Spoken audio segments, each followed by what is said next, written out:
అది కట్నం ఒప్పుకొని అది ఇప్పుడు పెళ్లి పండిస్తుంది వచ్చే వాళ్ళ దగ్గర నిలబడుతున్న చుట్టూ కాదా అయితే అక్కడ పీని ఉంటే గిర కూర్చోవాలి గిర నిలబడాలి ఆడ ఏమిట్టుకుంటాను మన ఎప్పుడాలు కదా ఎప్పుడు కదా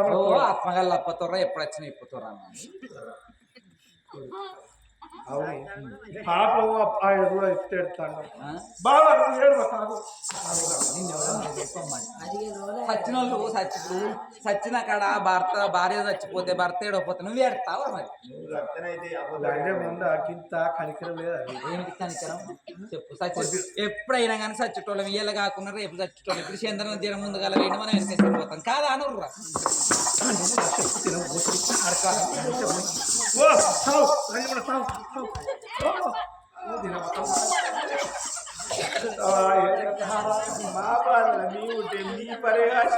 తండ్రి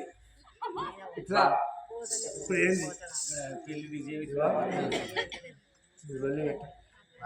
ఆయన బాగా కొద్ది ఉన్నాడు ఇప్పుడు నేను లొల్లి పెట్టింది చెప్పు లొల్లి పెట్టినారా నేను మరి రాజు అక్కడ ఏడుతాడు అయ్యో అన్న నువ్వు ఆగు నేనేటి పోతాను ఇగో మా దొరిసాన్ని చచ్చిపోతే మీరు వాడతారు నేను చెప్తే ఇప్పుడు పీనికి ఇక్కడ ఉన్నది ఇవాళ పందిట్ల వచ్చిన కట్నమే మనకు ముడుతుంది పందిట్ల కట్నం రాకపోతే ఇద్దరు బిడ్డల తండ్రి అయినాక సుతం మన చేతికి కట్నం రాదు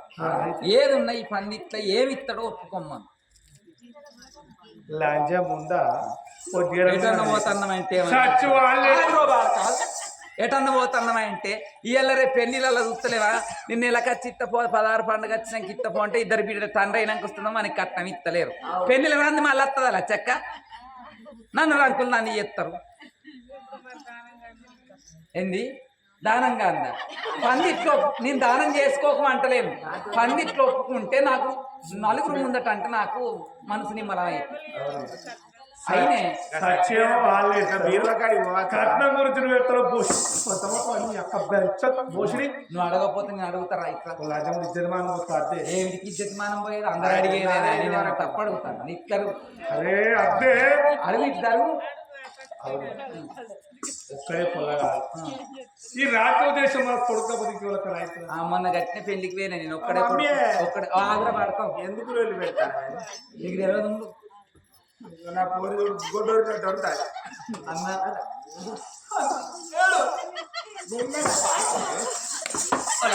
పోతావురా నీ కర్రని వచ్చావు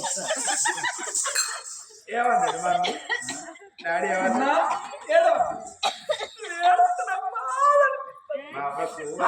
చల్ల నీళ్ళని ఎక్కడ పడుతుంది శుద్ధి పుల్లగుంటే తిన్నురే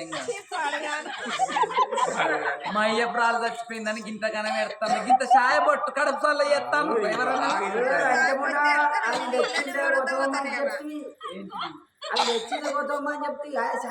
సాయ అరగంటకు తెమ్మన్న తేపోరు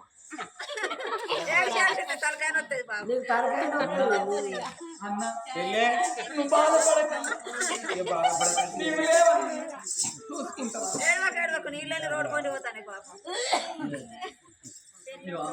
ఒక్క మాట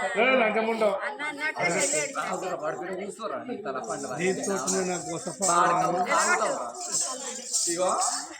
ఎంతైనా కానీ మాకు కట్నం ఇస్తానని ఒప్పుకున్నావు మరి 10 మందిలో ఒక్క మాట అడగద్దు అడిగేదాన్ని కాదని చెప్పేటోళ్ళు కాదా కానీ 10 మందిలో అడగద్దు అనుకున్నా ఏదో ఇక సేపు అయితే దానం చేశారు బుచ్చగాళ్ళు వస్తే తలుపు సందులకి వెళ్ళి పోయిందా పోలేదని చూసి దానం చేయండి సంతులు వస్తాయి ఇప్పుడు నాకు సార్లు చెప్పు బాగా చెప్తా పెట్టగలేసాడు పెద్దలు చెట్టు వాడుకో మొన్న కరోనా వచ్చినప్పుడు వీళ్ళందరికీ కరవ వచ్చిందంటే 45,000 అడ్డు లేకుండా ఇచ్చింది నేను ఎవరు అడ్డు లేకుండా ఇచ్చింది మనిషి 10,000 ఇచ్చిందట మీకా తీరా పైసలు భారీ అడ్డు లేకుండా మనిషి పని ఇప్పుడు నా కోడలకు నీ బిడ్డకి ఏమేమి ఇస్తావు ఇప్పుడే 10 మందిలో ఒప్పుకొని అయ్యో చెల్లిన భార్య దానవన్న చేసుకోవాలి దాని ఏదున్న పందిస్తేనే పాడాలి అయ్యగారు ఏమంటారు ఏమేమి ఒప్పుకున్నావు ఇక్కడనే చెప్పు అంటాడా పెళ్లి కాడ అంటారు కానీ ఇక్కడ అవి పెళ్లి కానే చచ్చిపోయి ఉంది మమ్మీ దానం చేయాల్సిన నిలమాసిన రోజు గురించి మాట్లాడతారు మామయ్య తర్వాత ఈ వరకట్న మీద అట ఆయన రాజ్యం మీద ఎవరం రారా పోడరా నేను దాడిపో వాడు నా కొడుకు నేను మా అత్తమ్మ దానం చేసినాక నిలవాక్యం పెట్టినాక అప్పుడు నా భార్యను తీసుకొని వస్తా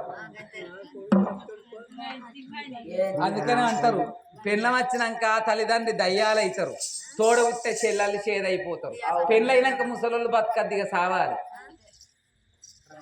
రారా నేను రాను మీ మామ కట్టం రా కట్నం లేకపోతే అవి చూసిన ఎట్లా మాట్లాడతాను ఇప్పుడు ఆమె చచ్చిపోయి ఉన్నది ఇప్పుడు దానం చేసేందుకు ఎవరైనా ఉన్న ఆరాలు నిన్ను ఎవరు రమ్మన్నారా నీ కర్ర దానం చేసేది మీరు కూడా ఉండు పోతారు మీరు ఉండు అన్నా మేము పోతాం మరి ఇంటి దానం అయిపోయినప్పుడు ఏదైనా ఉంటే ఇప్పుడే చెప్పు మరి ఇయ్యలు కాకుండా రేపు కాకుండా కాదు ఎన్నడిస్తావు అనేది ఒక మాట నిలమాసికి వెళ్ళిన తర్వాత మీకు అబ్బాయి నెలమాసికి వెళ్ళాక ఈ రాజ్యం మొత్తం మాకే ఇస్తాం ఇట్లా ఎటు పోతాను రాను పో నిన్ను ఎవరు రమ్మంటారు నా కొడుకున్నా నేనున్నా నా కోడలు ఉన్నది ఉంటేది లేకపోతే అప్పుడే చెప్తే అవ్వకి ఇక్కడ కూడా లోలే నానే మీకు అన్నా నువ్వు మాట పలికినవు అట్టి నాకు సంబరం అయింది ఆ 10 మంది లోపల శాంతిరెడ్డి మహారాజేమన్నాడు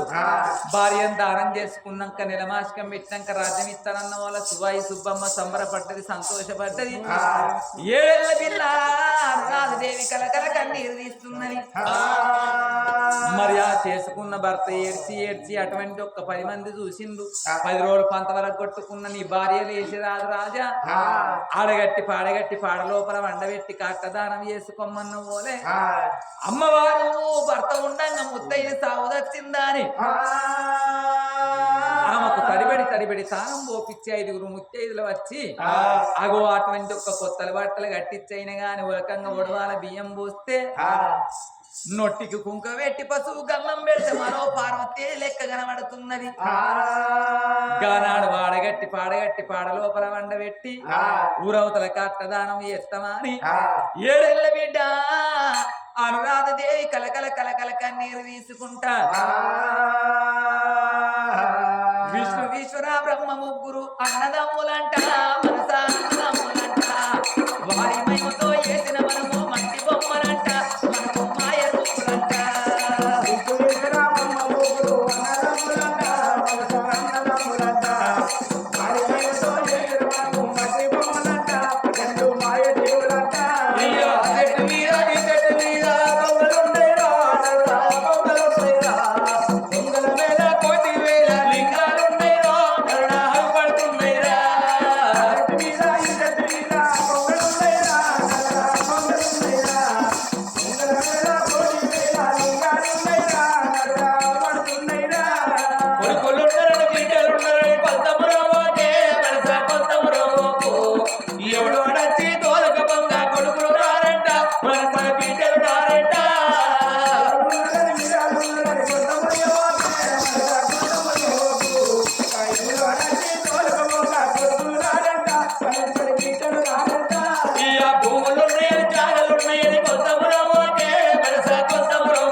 కట్టదానం చేసిందో